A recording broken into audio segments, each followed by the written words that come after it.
ॐ भद्रं कर्णेभिः शृणुयाम देवाः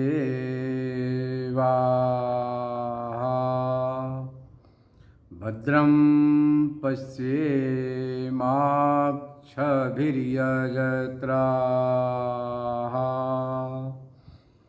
स्थिरैरङ्गैस्तुष्टुवाग्वंशस्तनोभिर्व्यसेमदेवहितं यदायुः स्वस्ति न इन्द्रो वृद्धश्रवाः स्वस्ति नस्तार्क्ष्यो अरिष्टनेमिः स्वस्ति नो बृहस्पतिर्दधातु ॐ शान्ति शान्ति शान्तिः।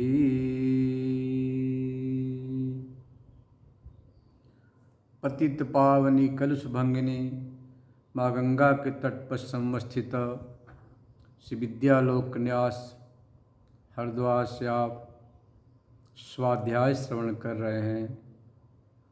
ब्रह्मसूत्र के प्रथम अध्याय के तृतीय पाद का छठा अधिकरण 22वां सूत्र है। पहले उच्चारण अनुकृतेस्तस्य अनुकृतेस्तस्य अनुकृते तस्य तस्य मतलब उसी परमात्मा का अनु मतलब पश्चात कृते कारणम उस चैतन्य के ऊर्जा से सत्ता से प्रकाश से ही संसार प्रकाशित हो रहा, सत्तावान हो रहा, ऊर्जावान हो रहा है। जो आप देख रहे हैं सूर्य में प्रकाशन, चंद्रमा की चांदनी, अग्नि का जो तेज, आँख की जो रोशनी, उसी चैतन्य के सत्ता से प्रकाश से ऊर्जा से ऊर्जावान हो रहे हैं। तो अनुकृते मतलब तस् उस परमात्मनः उस ब्रह्मण परमात्मा के ब्रह्म के सत्ता से प्रकाश से सब प्रकाशित हो रहे हैं। तस् भाषा सर्वमिदं विभाति। तो यह जो भासमान है विशेष ब्रह्म तेज ही है, न कि कोई लौकिक या भौतिक या अभौतिक कोई तेज नहीं है।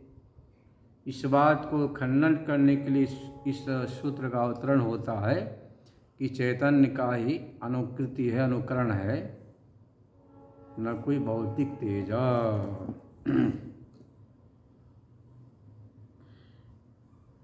न तत् सूर्यो भाति न चंद तारकम नेमा विदितो भांति कुतोयमग्निः तमे भान्तमनुभाति सर्वं तस्य भाषा सर्वमिदं विभाति। मुंडकोपनिषद में जो मंत्र आता है, उस चैतन्य में सूर्य की, चंद्रमा की, तारा की, विद्युत की, इस प्रत्यक्ष अग्नि का भी कहाँ सामर्थ्य जो उसको प्रकाशित कर सके।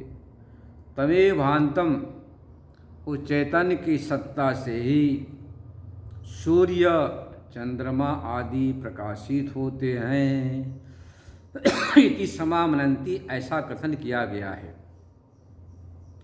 तत्र यत्र यम भान्तम अनुभाति सर्वं यस्य च भाषा सर्वमिदं विभाति स किं तेजो धातु कश्चित् उत्प्राज्ञे आत्मेति विचिकित्सायां तेजो धातु इति तावत् प्राप्तम।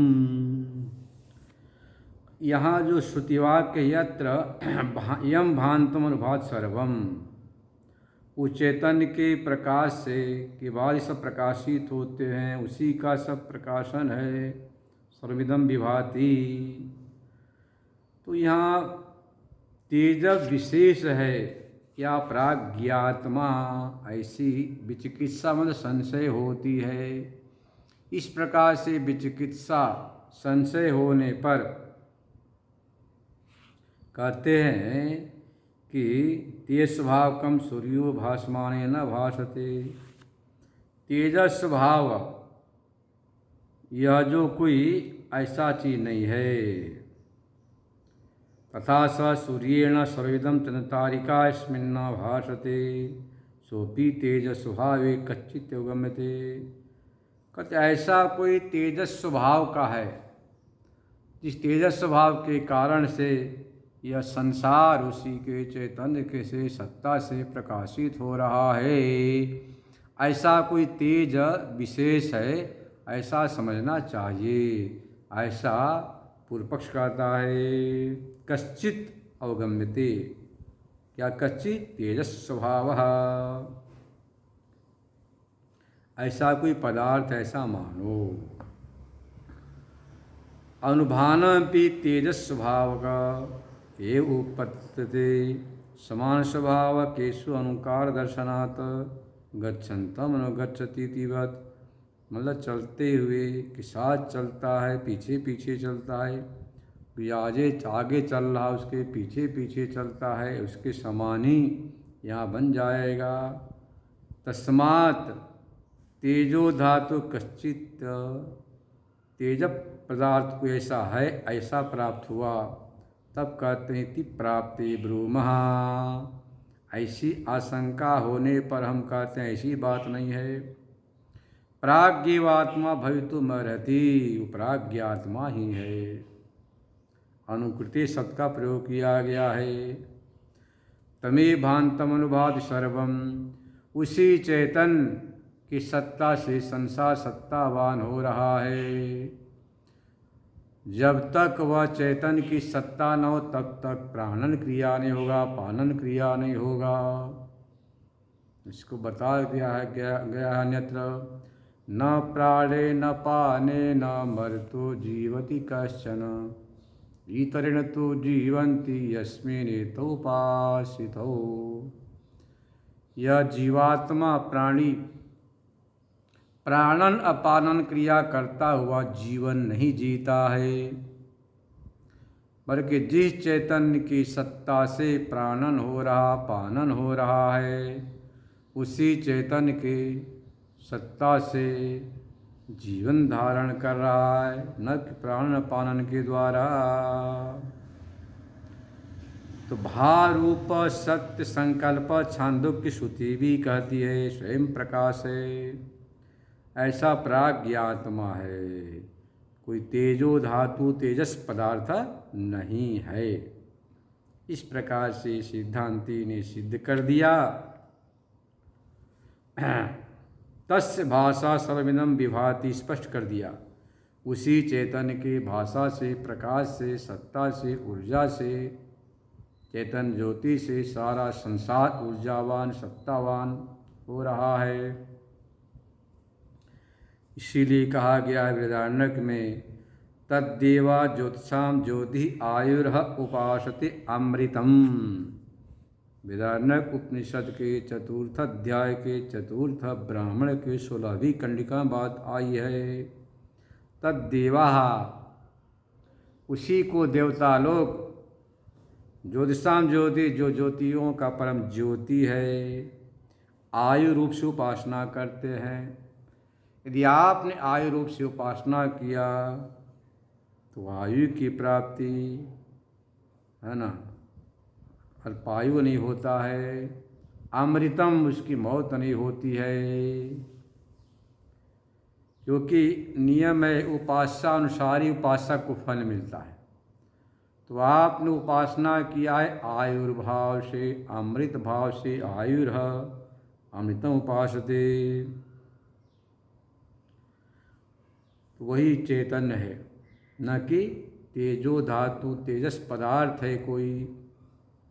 इति ही प्राज्ञम आत्मानम आमनंती, प्राज्ञात्मा को वहाँ पर बतला दिया गया है।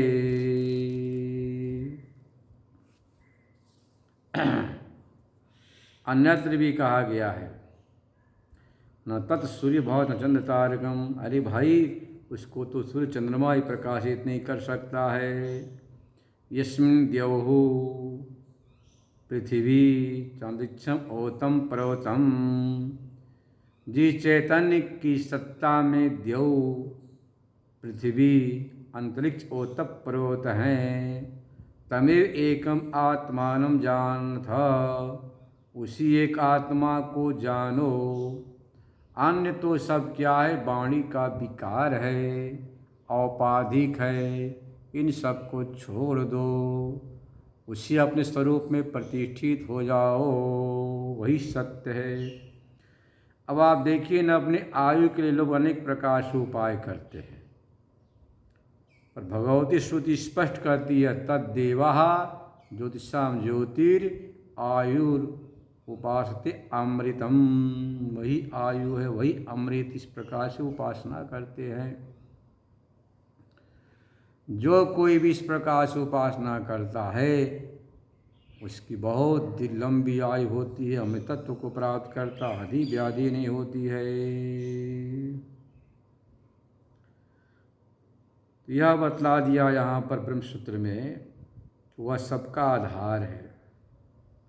जिस प्रकार से पट में सूत ओतप्रोत है, व्याप्त है, घड़े में मिट्टी ओतप्रोत है, या मिट्टी में सब कुछ है, घड़ा, कसोरा, कुल्हड़, उदंचन, जल पात्र, ऐसे ही पूरा ब्रह्मांड उसी चेतन की सत्ता में ओतप्रोत है।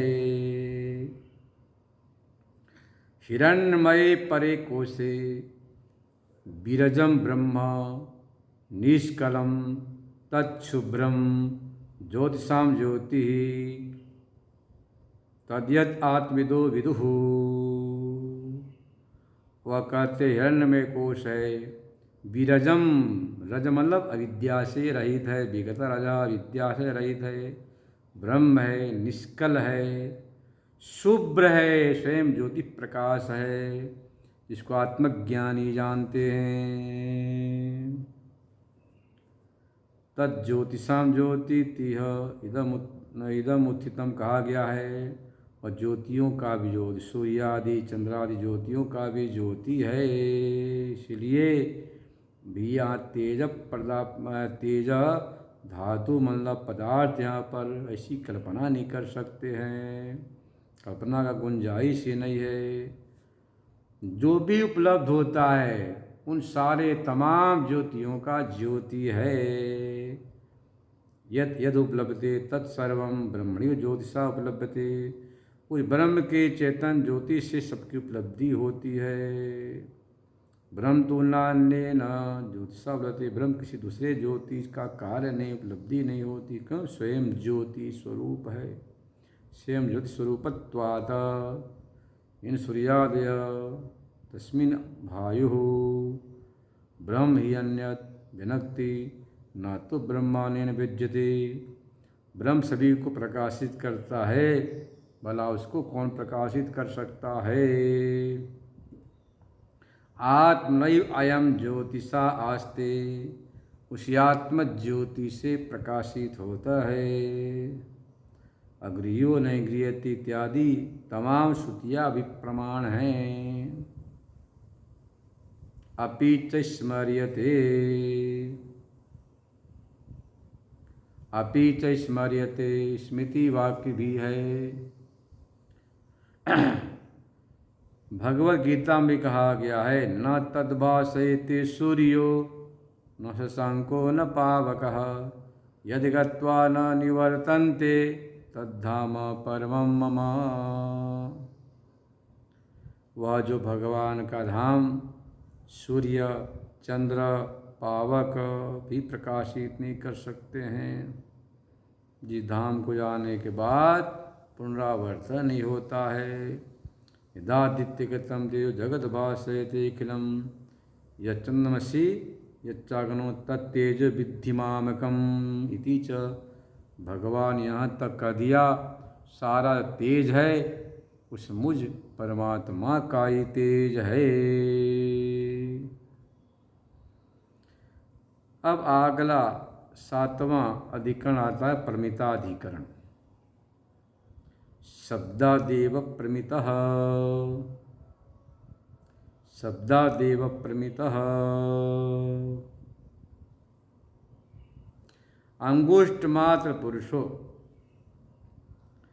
ऐसा जो कहा गया है तो अंगुष्ठ मात्र पुरुष से क्या लेना, जीवात्मा लेना या कुछ और लेना या परमात्मा।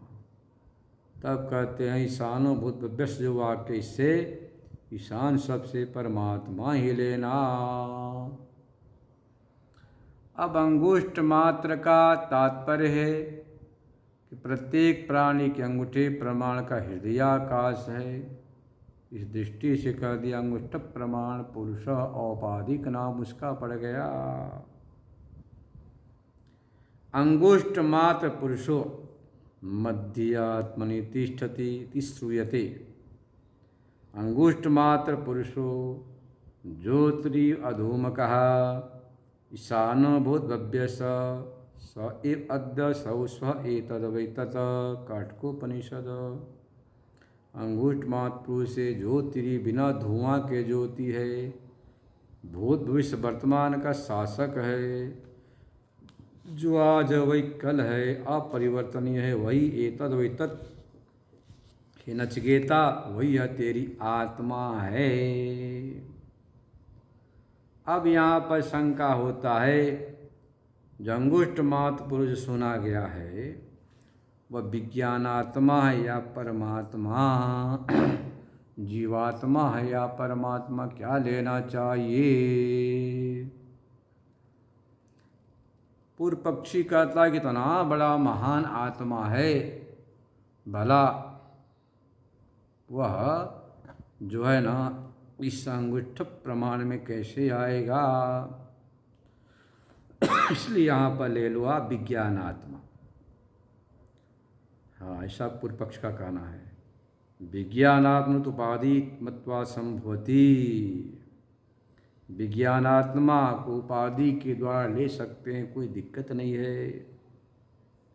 स्मृति भी कहती है सत्यव्रत कायात् पाशबद्ध वशं गतः अंगुष्ठ मात्रं पुरुष निश्चकर्ष यमो बलात्। इस प्रसंग का याद स्मृति दिलाते हैं आचार्य कि सत्यवान की पत्नी जो सावित्री थी उसने बड़ा व्रत किया।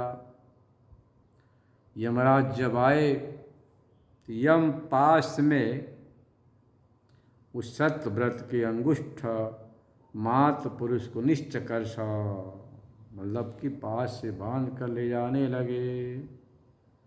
इस प्रसंग से सिद्ध होता है कि अंगुष्ठ मात्र जो है वह जीव है, जीव को ही बांध कर यम पास में ले जा रहे थे यमराज। परमात्मा को तो बांधना संभव नहीं है। नहीं परमेश्वरो बलाद में निष्कृष्टुम शक्यत। परमेश्वर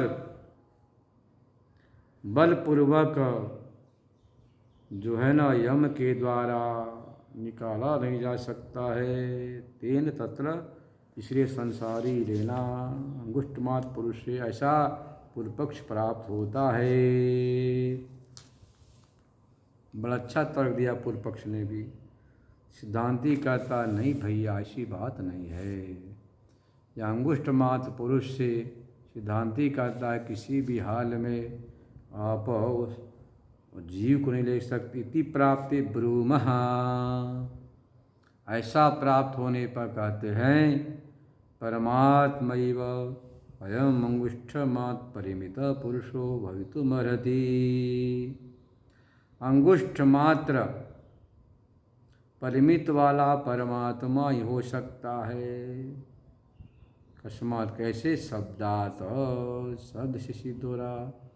ईशान भूतभव्य स भूतभव्य वर्तमान सभी का शासक है।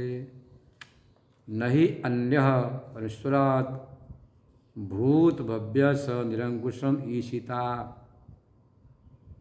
परमेश्वर से भिन्न भूत और भविष्य का निरंकुश शासन करने वाला नहीं बन सकता है। एतद् वै आत्मा है इति च प्रकृतम पृष्ठम, जो पहले कहा गया था। सिद्धांती कहता देखो भाई, आप जो कह रहे हो ना जीवात्मा को अंगुष्ठ मात्र से, पर उसी के लिए कहा गया ईशान भूत अभ्यस। परमेश्वर से भिन्न विज्ञान आत्मा में तीनों काल का शासयित्व नहीं बन सकता है, और प्रसंग भी उसी परमेश्वर का चल रहा है, न कि जीव विज्ञान आत्मा का है। नचिकेता ने यमाचार्य से जो प्रश्न किया है परमात्मा के आत्म तत्व के विषय में, न कि जीवात्मा के विषय में पूछा था। अन्यत्र धर्माद अन्यत्र धर्माद अन्यत्र स्मत्कृता कृतात् अन्यत्र भूतात् भव्याच यत्र पश्य तद्वद। जो धर्म अधर्म से भी विलक्षण है, हमारे कृत अकृत से विलक्षण है, भूत भविष्य वर्तमान से जो परे विलक्षण है, ऐसा जो आत्मतत्व उसको आप बताइए। इस प्रकार से सबसे सिद्ध होता है कि यहाँ पर परमेश्वर ही है, न कि विज्ञानात्मा। अब जो अंगुष्ठ प्रमाण के विषय में विस्तार से चर्चा कर रहे हैं कि भाई हृदय की अपेक्षा से वहाँ पर कहा गया है, अंगुष्ठ प्रमाण हृदय की अपेक्षा से कहा गया है। कथम पुनः सर्वगत परमात्मा परिमाण उपदेश। अब शंका होती भैया तो सर्वगत परमात्मा है व्यापक, उसको अंगुष्ठ प्रमाण पुरुष शब्द का प्रयोग क्यों किया गया उसके लिए? जो व्यापक परमात्मा है उसके लिए अंगुष्ठ प्रमाण पुरुष शब्द का प्रयोग क्यों किया गया? तो उत्तर दे रहे हैं हृदय अपेक्षा तो मनुष्याधिकारत्वात्, हृदय अपेक्षा मनुष्याधिकारत्वात्, हृदय की अपेक्षा से मनुष्य का अधिकार होने से ब्रह्म विद्या मनुष्य का अधिकार है, और हृदय का जो स्पेस मतलब स्थान अवकाश है वह अंगुष्ठ प्रमाण है। प्रत्येक प्राणी के अपने अंगूठे के प्रमाण का अवकाश है हृदयाकाश, तदुपाधिक होने से कह दिया अंगुष्ठ प्रमाण पुरुष। मतलब कि हृदयाकाश में जो है चैतन्य, हृदयाकाश से जो उपलक्षित चैतन्य है वह अंगुष्ठ प्रमाण होने से उसको अंगुष्ठ प्रमाण पुरुष कह दिया, जो परमात्मा ही है। जैसे कि चाहे सुई में अवकाश हो, चाहे घट में, चाहे पट में, चाहे मठ में, चाहे दंड हो, आकाश सब एक ही है। ऐसे यहाँ पर भी वही आकाश स्वरूप परमात्मा ही है। सर्वगत परमात्मा भी प्रत्येक प्राणी के जो भीतर है वह उस परिमाण का होने से उसी को लेना।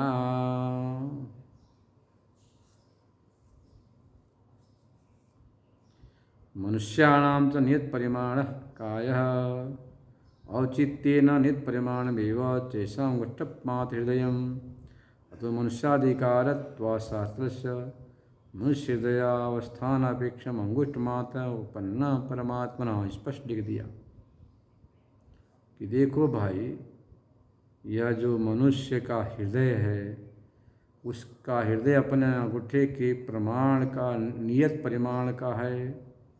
से मनुष्य अधिकार होने से यहाँ मनुष्य हृदय के अवस्थान इसके अपेक्षा संगुष्ठ मात्र पुरुष परमात्मा ही है। इससे सिद्ध हो गया स आत्मा श्वेत केतु, श्वेत केतु वही आत्मा है जिसको तुम पूछ रहे हो। अब थोड़ा सा शास्त्रार्थ बता रहे हैं। द्विरूपाय वेदांत वाक्यानां प्रवृत्ति ही। वेदांत वाक्यों की दो रूप से प्रवृत्ति होती है। क्वचित परमात्मा स्वरूप निरूपण परा वे विज्ञानात्मना। कहीं पर तो परमात्मा के स्वरूप निरूपण करता है, कहीं विज्ञानात्मा परमात्मा का एकत्व उपदेश पर। जीवात्मा परमात्मा का जीवात्मा परमात्मा का ऐक्य परक उपदेश होता है। यहाँ पर विज्ञानात्मा परमात्मा के एकत्र रूप से उपदेश दिया गया है। अंगुष्ठ मात्र का तात्पर्य इसमें है। वास्तव में अंगुष्ठ मात्र किसी का नहीं है, तो जीवात्मा परमात्मा के ऐक्य उपदेश परक वाक्य है। इसी अर्थ को स्पष्ट करेंगे आगे। अंगुष्ठ मात्र पुष्पंतरात्मा सदा जनानां हृदय सन्निविष्ट तम स्वाशरीरा प्रभिरेत मुंजात ऋषिकाम धैर्येण तम विद्या शुक्रम अमृतम। वही अंगुष्ठमा जो पुरुष है, धैर्य से, जैसे कि सरकंडे से निकालते हैं मूंज को, ऐसे ही धैर्य से उसको अनात्मा से, पंचकोश से, अन्नमय, प्राणमय, मनोमय, विज्ञानमय से अलग करके समझ लेता है। तो यहाँ पर स्पष्ट कर दिया भैया कि जो भी ये है आपका, वह क्या है? परमात्मा ही है, जीवात्मा नहीं है। वह तो मात्र विज्ञानात्मा परमात्मा के ऐक्य उपदेश परक वाक्य है। कहीं कहीं तो परमात्मा का उपदेश परक, कहीं जीवात्मा परमात्मा का अभेद बतलाने के लिए उपदेश होता है। तो अंगुष्ठ मात्र पुरुष का तात्पर्य है कि मनुष्याधिकार होने से प्रत्येक प्राणी का जो हृदयाकाश है, अपने अंगूठे के परिमाण जितना अवकाश है, उस अवकाश में जो प्रतिबिंबित चैतन्य है, प्रतिफलित जो चैतन्य से उपलक्षित परमात्मा ही है। वास्तव में वही सब कुछ है। इसको बतलाने के लिए अंगुष्ठ मात्र पुरुष का प्रयोग किया गया है। इस प्रकार से इस का उत्तर दिया आचार्य ने। कल देखो निर्जला एकादशी है, बड़ी भारी महिमा, जो साल भर त्रुटियां होती उसको सम्मार्जन करने का दिन। यदि आपने साल में कोई एकादशी छूट गई, नहीं कर पाए, या कोई नहीं किया आपने, तो कल जो निर्जला एकादशी इसको कर लो तो सारा फल मिल जाता है। महाभारत में प्रसंग आता है कि भगवान श्री कृष्ण ने कहा भीमसेन तो कुछ भी व्रत नहीं करता है, एक व्रत तो करनी पड़ेगी। भीमसेन ने कहा महाराज हमसे कोई व्रत नहीं होता है। भगवान ने कहा ऐसा है, कल सौभाग्य से निर्जला एकादशी है, कल तुम कर लोगे तो साल के या जो 25 एकादशियाँ सबका फल अपने आप मिल जाएगा। श्री इसका नाम भीमसेनी निर्जला एकादशी पड़ गया।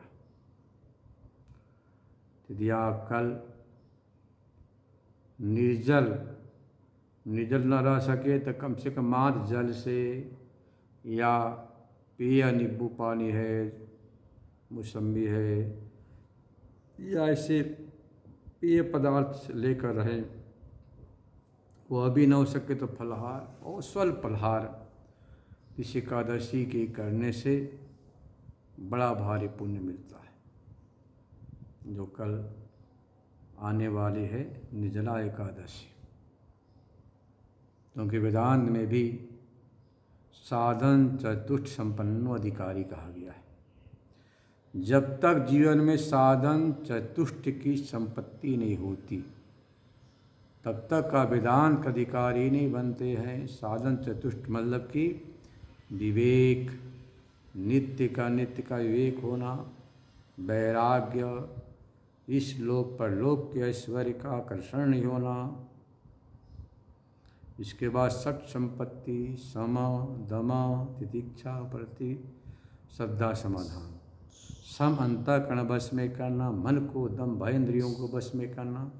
बाह्य इंद्रिया है ना, हस्त, पाद, पायु, पस्थ और वाक। और इधर है आपका आँख, नाक, कान, त्वक इंद्रिय और स्नेन्द्रिय। तो पंच ज्ञान इंद्रिय, पंच कर्म इंद्रियाँ बस में करने का नाम दम है। तितिक्षा बोलते हैं कि शोक, दुख, सर्दी, गृह, मान, अपमान को सहन करना। उपरति में सर्वत्र रति का भाव होना। इसके बाद श्रद्धा, गुरु वेदांत वाक्यों में विश्वास का नाम श्रद्धा है। समाधान, चित्त की एकाग्रता, ये सब संपत्तियाँ हैं। इसके बाद मोक्षा, मोक्षों में भूयात, इस संसार से हमारी मुक्ति हो, इस प्रकार की इच्छा होना।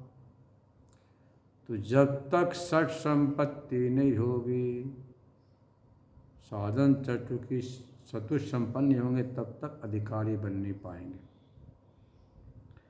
तो वेदांत के अधिकार क्षेत्र में ये सब भी एकादशी व्रत आदि आ जाते हैं। इसको करने से वेदांत का अधिकारी बन जाते हैं।